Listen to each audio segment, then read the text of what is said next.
দেখো আজকে লাঞ্চের থালিতে কি নিয়ে চলে এসেছি, গরম গরম ভাত, সাথে আছে বেগুন ভাজা।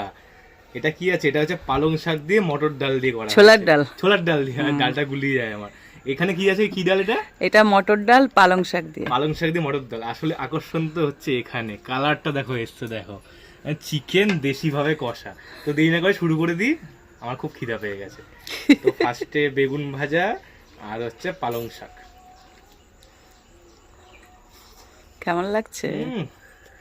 কি যে দারুণ লাগছে। চিকেনটা ঝাঁপিয়ে পড়ি, লেট করে লাভ নেই।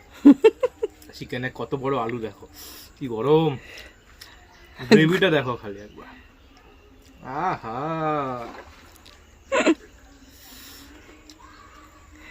গরম ভাত গরম চিকেন, কেমন ফিল হচ্ছে? কি দারুণ লাগছে। ক্রিসমাসের দুপুর জমে গেছে আজকে পুরো।